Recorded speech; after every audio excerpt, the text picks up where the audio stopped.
In the recent martial arts festival, we demonstrated Shastarvidiya. Now, whereas the Grand Masters of Filipino arts, Mark Moores, etc., in the Jiu-Jitsu world, and so on, Brian Jones, Filipino arts, Pat O'Malley, etc., they appreciate the higher stuff.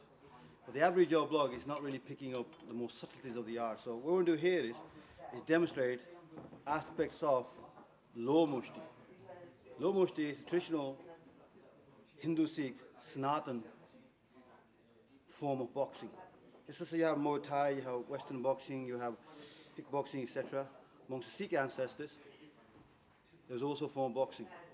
Now we have a quote here from General Allard in 1836, which was given to a French magazine, which speaks of dueling is not known to happen in Ranjit Singh's armies. The soldiers settle their disputes with their fists, a brutal and equally unchristian method of adjusting differences. The manner of boxing that our ancestors practiced is similar to the boxing styles found in all over India. The most popular form known in India is Vajra Mushti. The Sikh form is known as Loh Mushti. Hang on a minute.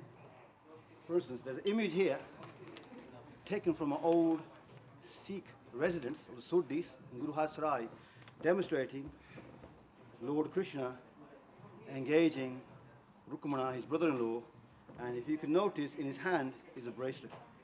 And that is the traditional method of boxing. So rather than wearing gloves, they would wear these bracelets. Now, this form of boxing was traditionally used to, like Allard says in 1836, to adjust differences between Sikh soldiers. So say two Sikhs had a dispute, or Sikh warriors had a dispute amongst themselves, rather than arguing it out, and because dueling with live edge blades, dueling with clubs and sticks, which would kill or incapacitate an opponent, was forbidden, they were allowed to box. The only rules in the Lahore army of Maharaja Ranjit Singh in the 19th century was that both soldiers, those who engage in Loh Mushti, must be capable at the end of it of performing their duties in the army. Otherwise, they'll both be flogged and they will be deducted their wages.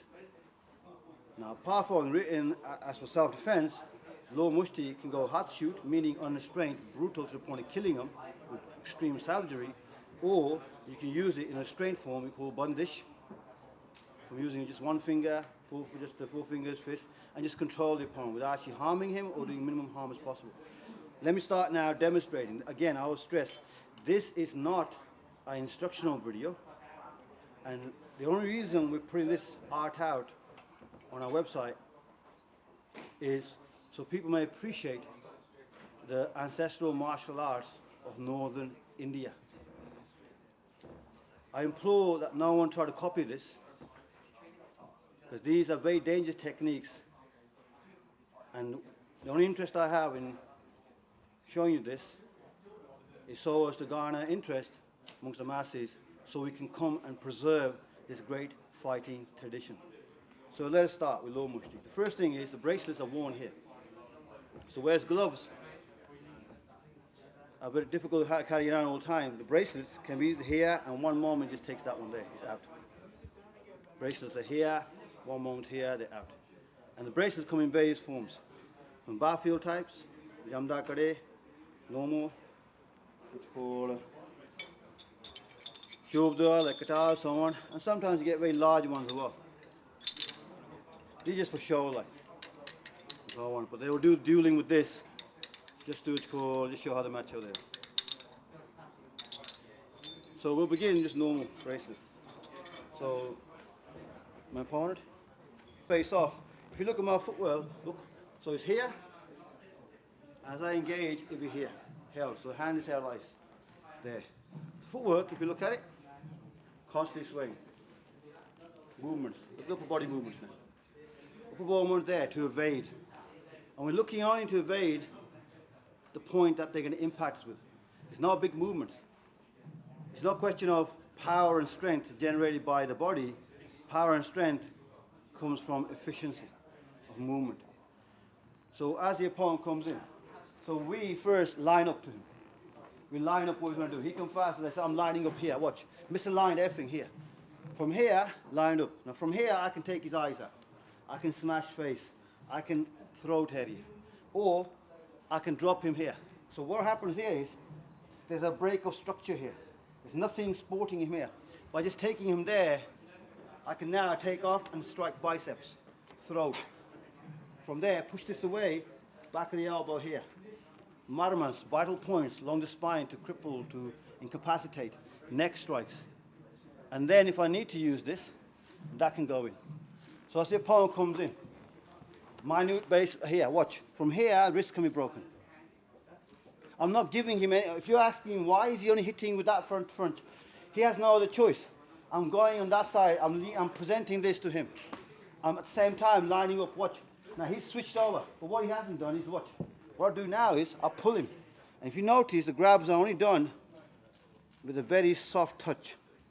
No power is given, so you can read it. That's there. Now again, I will take him off his center of gravity. I will put this arm in the way of his arm. So if he were to try to shoot over it, this arm would be in the way. Plus he's off balance. From here, in Loh Mushti, you may use the bracelet, any types of hand strikes, elbows, knees, kicks, punches, biting. The only thing forbidden here is spitting on him. Apart from that, any form of striking, any form of grappling techniques employed. So from here, off balance, testicles. As soon as that testicle is gone, I'll take in the arm lock and snap there. That's how I'm gone. I'm taking him down. Shoulders vulnerable.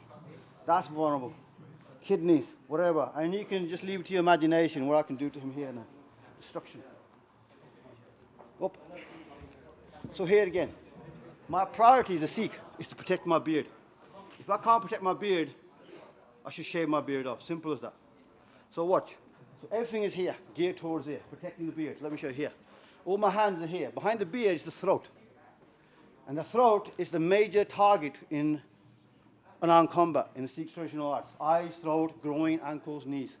So watch, I'm here. So put this hand, floats in. See this hand's floating in. Now watch, what I've done here is, I trapped it here. Now if he leaves his hand here, there, I can break the wrist. But what I'm also doing is, I'm sinking his body weight slightly by turning, so I'm planting his feet. So if I didn't sink his weight, his legs are free to kick. And you can kick ankles, wherever you want. So by doing this, I've done this already. I've sunk his weight, my weight down, slightly touched, and I'm pulling on bendable arm so he can't lift it back up again. Planted his feet, and this is there now. Now if I do not wish to harm him too much, I can switch it to this and punch that way. Or I might switch into a vital point here and just take him there. Now you can see how vulnerable he is. How much harm I want to do to him is up to me, like mentality. So here, up again. Like I said, Loh Mushti, it's all about precision. Until I get into range, I'm not going to do much. Here, I can drop it like, watch, this is there now. But that punch comes, look at my swing. I'm leaning back, and then as he comes speed up, then I'm turning. Causing, watch his shoulder now. Feet are going over his ankle there. So I'm now trapping this with my shoulders, ankle there. I can now drop this down and trap a testicle between the bracelet, if I wish. I don't think he wishes me to do that, like. So I can tug away there and take that out there. That's gone. From here, kidneys. From here, neck. From here, anything is possible, like.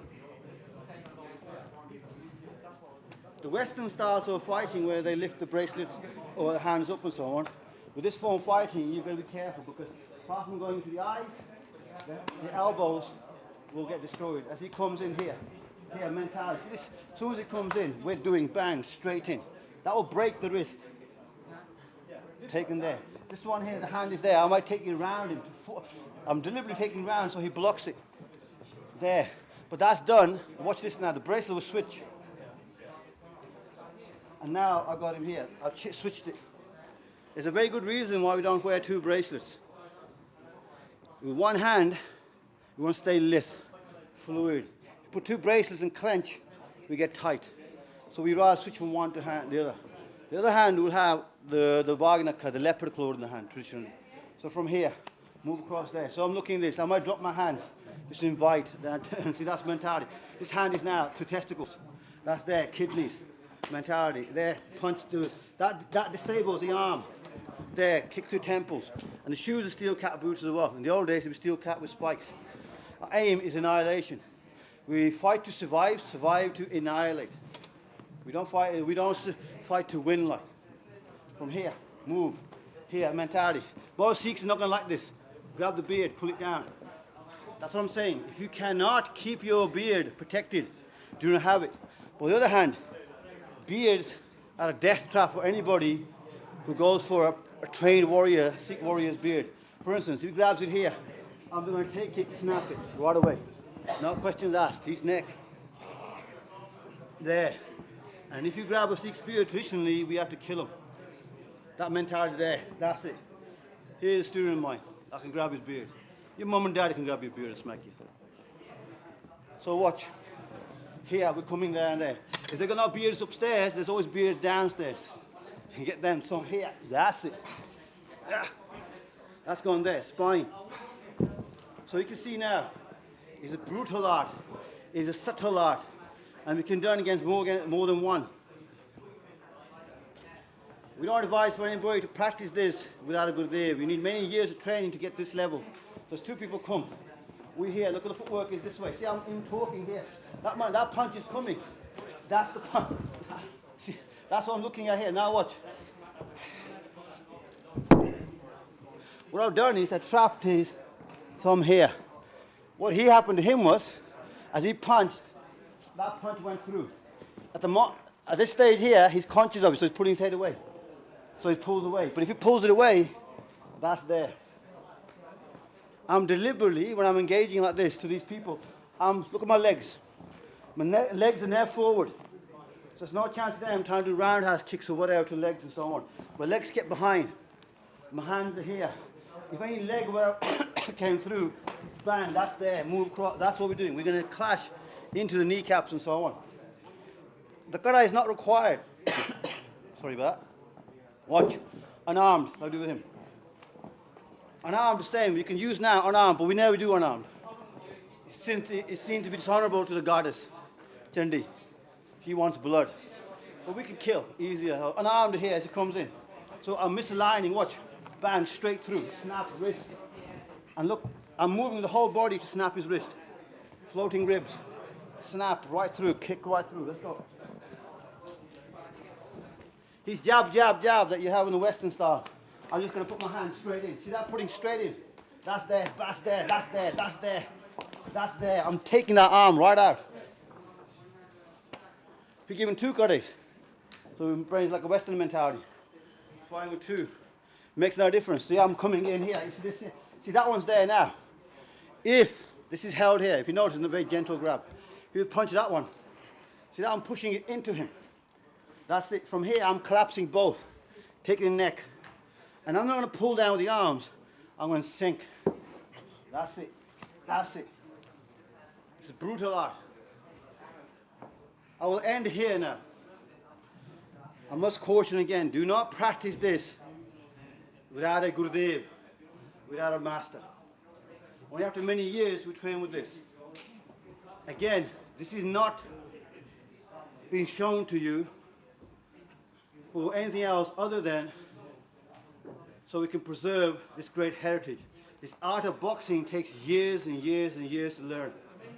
Only the wise who can appreciate technique can appreciate this. There's a Punjabi saying which goes, how can the monkey appreciate the taste of ginger? In other words, the foolish cannot see the subtleties of the art. We're leaving it to the very last moment to evade. We're doing everything at the last moment. We're making it as efficient as possible.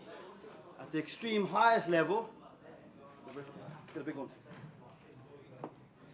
My hands will be here, and it looks like nothing. But my hands are there, sitting at the groin area. Now the punches are coming in. He can finger. See, I'm just at the last moment. I'm just turning with it. And then what I'm doing is, as he throws the punch, I'm letting go into it. Now watch. If you come around this way, this here doesn't look much. But what? His center of gravity is off. So if I was to do this, I'll tuck on him out. So constantly aware of proper distance. constant aware of where his band's going to go, constant awareness of his center of gravity, complete knowledge of vital points, etc., and so on, and evading at the last moment, and only low touches. At higher levels, I won't even touch. As he attacks, I'll make it here. This I just move here. See what? He wants to elbow, so I moved into here. Now watch. Here, just going straight in here. And if, like I say, that's there now, so taking this. Constant awareness of what he's doing. Watch. He's there now, taking it here. I have to be gentle, because these twists can end up with co-rupturing muscles all along the spine, etc., and so on. The hand wrist is here. I can take it down, snap it here. This art is thousands of years old. Right from the Shiva, to the Pashupatis, to Kapaliks, Kshatriya, Nath Babis, and eventually in the 17th century, 16th century, came down to the Sikhs. I will end here. Be safe.